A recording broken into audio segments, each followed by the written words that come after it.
rekaman kami dapatkan sebelum pertandingan. Ya. Kalau berapa? Indonesia khusus, target 2.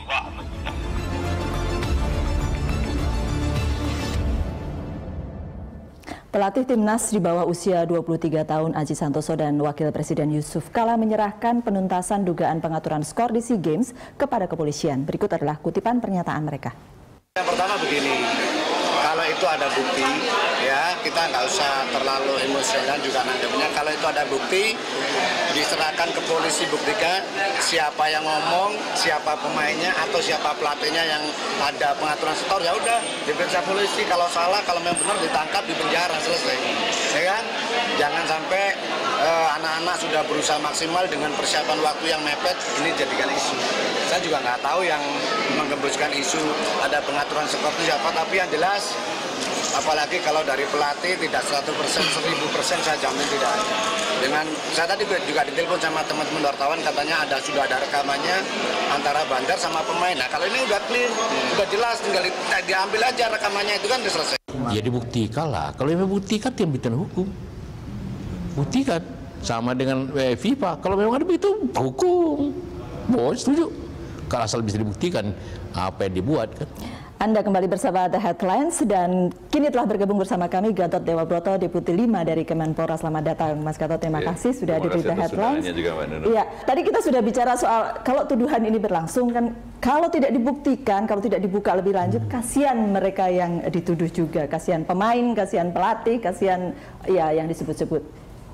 Kemenpora melihat. Ya, yang pertama tentu saja sejauh ini kami masih tidak percaya dengan kejadian bahwa tim 23 kemarin timnas pada saat khusus di SEA Games, yang itu tidak percaya. Itu tidak percaya karena ibaratnya mereka sudah jatuh tertimpa tangga, ya. Tentu saja itu harus ada clear nanti, entah itu rehabilitasi atau whatsoever namanya gitu, karena mereka tentu saja sangat merasa dizolimi ya. Kemudian tadi yang dikatakan Mas Aji juga betul.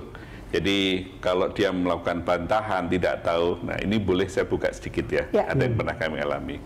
Pada sisi lain, kalau memang, tapi di sisi lain kita tidak menutup kemungkinan kalau itu terjadi benar-benar proses hukum harus berlanjut.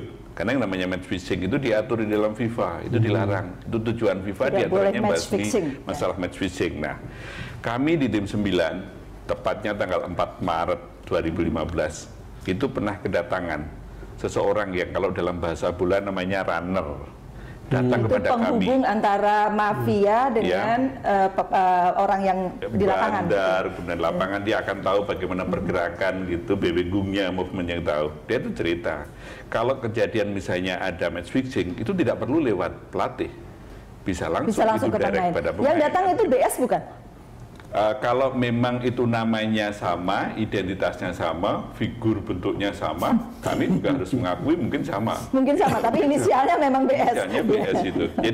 Jadi datang kepada kami harus mengakui kan. Tapi sejauh ini kami belum ketemu fisik sejak kejadian. Tapi waktu itu tidak ditindaklanjuti karena apa? Karena kurang bukti? Ya karena memang terbatas. Sekali waktu itu si yang datang kepada kami, runner tersebut, waktu itu hanya sangat generalis. Sementara kami tim 9 itu berharap banyak akan terkuak. Misalnya Pak Ugro sama Ricky tanya, kira-kira siapa yang terlibat? Oh, dia masih bingung gitu. Poinnya adalah bahwa yang namanya match fixing itu sudah lama sekali, fenomena yang lama. Hanya saja kita butuh somebody yang punya strong courage, keberanian untuk mengungkap. Nah, sekarang terjadi. Makanya harapannya ini juga jangan sampai hanya pepesan kosong. Ini bisa berlanjut. Kalau Pak JK tadi betul sampaikan, harus dibuktikan. Jangan sampai, oke lah, kami sedang ada konflik dengan PSSI. Tapi kami juga harus membela PSSI kalau PSSI itu dizolimi seperti itu. Gitu. Buktikan kalau ada masalah, ada match fixing, ada pengaturan skor gitu. Iya, tadi kan saya bilang dong, ini sebetulnya tinggal selangkah lagi ke tangan aparat penegak hukum. Tapi menurut saya Mas Gatot, apalagi yang susah? Kita tidak perlu ribut satu sama lain, udah polisi jalan. Udah, nanti kemudian dari situ proses selanjutnya. Tapi itu sudah harus ada jalannya. Karena kalau tidak, menurut saya ini juga bagian dari ribut-ribut pinggiran dari persoalan mafia bola ini gitu. Dan kita tidak akan kemana-mana. Kan sebagai rakyat saya juga merasa ada dana APBN yang ada di sana. Kan itu bisa gitu. Artinya adalah alasan, dan sekarang menurut saya tinggal action misalnya dari Kemenpora atau PSSI atau siapapun lah yang berkepentingan untuk bawa itu ke sana. Sudah ada laporan ke polisi sebenarnya kan kemarin? Ya ada contoh Yohan Ibo, ada laporan, nggak ada bukti, selesai, polisi tidak mau. Kenapa Mas Bas menduga-duga bahwa ini juga akan cepat selesai? Bisa terjadi. Makanya harus hati-hati ya, itu benar komentar itu, jangan serampangan melontarkan tuduhan ya, belum tentu orang itu bersalah. Di lain pihak memang kita boleh dong curiga kok 5-0 2 kali berturut-turut, something was terribly wrong ya. Kita nggak pernah kalah sejauh itu, sebesar itu.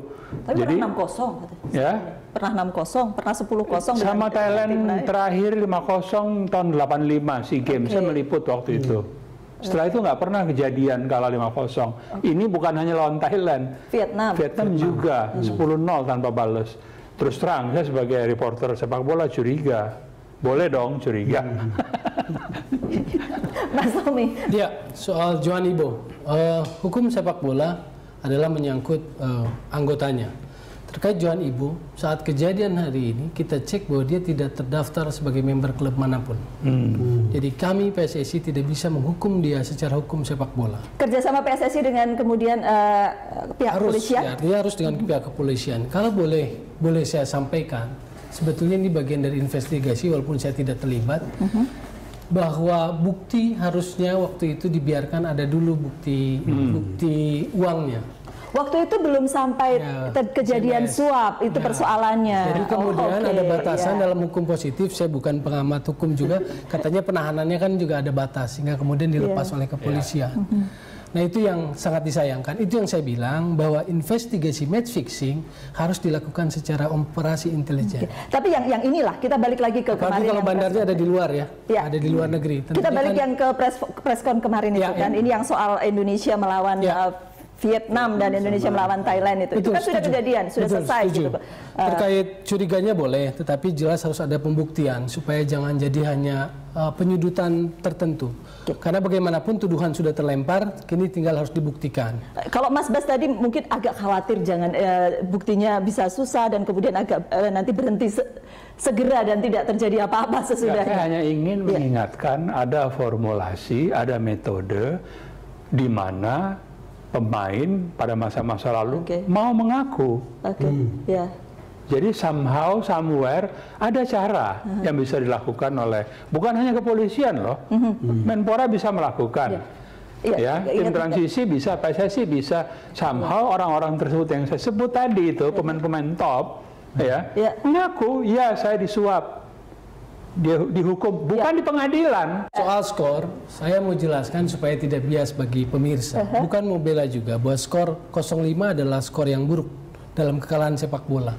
Tetapi yang harus kita lihat adalah, kalau boleh saya kasih penjelasan sebagai insan sepak bola, kawasan Indochina sekarang, Thailand, Myanmar, Vietnam itu sedang maju pesat.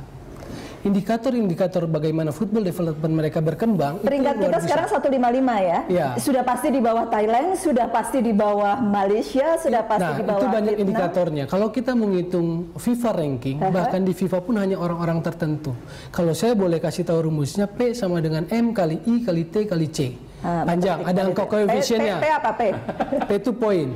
Poin sama dengan menangnya di mana, lawannya siapa, koefisiennya lawannya berapa. Panjang nanti ceritanya. Tapi rumusnya itu agak jelimat. Nggak usah rumusnya kalau gitu. Yang mau saya bilang adalah mereka berkembang dalam konteks sepak bola dan kita sempat stagnan di masa dualisme. 2009 peringkat kompetisi liga kita peringkat 8. Begitu dualisme terjadi sampai unifikasi peringkat kita 18. Yang pasti ini sudah ada di polisi begitu kan, laporannya sudah masuk gitu kan. Kira-kira apa yang kemudian bisa dilakukan, yang bisa dibuat oleh PSSI ataupun Kemenpora atau tim transisi untuk membantu kepolisian? Saya kira rekening PPATK itu kan bisa dilibatkan. Jadi selain kita bicara rekaman, PPATK itu terbuka untuk bisa lihat aliran dana. Tiba-tiba rekening pelatihnya naik, tiba-tiba rekening pemain ini dengan gaji sekian naik, dan seterusnya. Tidak ada yang bisa ditutupi. Wong untuk FIFA yang penentuan tuan rumah Piala Dunia aja sudah ada 53 rekening yang dicurigai sebagai tempat money laundering. Ini bagus sekali dari Bang Don gitu. Kebetulan tanggal 25 April 2015 Lagi-lagi itu rekomendasi dari tim 9. Tim 9 itu rekomendasinya dari 9 rekomendasi, satu diantaranya adalah harus ada MOU antara Kemenpora sama PPATK. Karena sebelumnya, waktu orang PPATK diundang ke tim 9, boleh nggak kami minta tahu pemain ini ada match fixing itu? Nggak bisa Pak, seorang sekelas setinggi Pak Imam Nahrawi tetap dianggap rakyat biasa. Yang bisa dilakukan apa? MOU. Nah, kami sudah ada perangkatnya. Jadi saran atau kritik dari Bang Don tadi bagus. Masuk hanya cuma MOU saja. Sekarang tinggal pelaksanaan saja. Oke. Ya kalau itu posisinya mungkin kita bisa boleh berharap kasus ini cepat terkuak gitu. Ya mestinya kan kalau tadi Mas Bas bilang atau Mas Misrawi bilang bahwa ini ada pelatih yang sama dengan skor yang besar tahun sekian. Ini kan prasangka yang layak dicari tahu di dalam. Tapi bukan berarti kemudian mesti menuduh gitu ya. Tidak harus menuduh, tetapi kan daripada ribut terus-menerus di luaran, taruh aja di atas meja pengadilan. Saya di situ Mas. Nanti di situ akan dibuktikan ini ada atau tidak, supaya saya juga tidak bingung sebagai rakyat nonton bola kita kok cuma segini gitu. Karena ini kan pesta rakyat sebetulnya. Kita ributin ini karena hampir semua orang ingin nonton sepak bola. Bang Dan sebagai penggemar bola soalnya. Iya. Jangan-jangan nggak nonton lagi. Pemain-pemain itu memakai bendera merah putih dan Garuda. Iya, itu lebih nama kita loh itu. Tidak main-main begitu ya. Kita break dulu, kita akan lanjutkan nanti ya. Kami akan kembali untuk Anda sesaat lagi.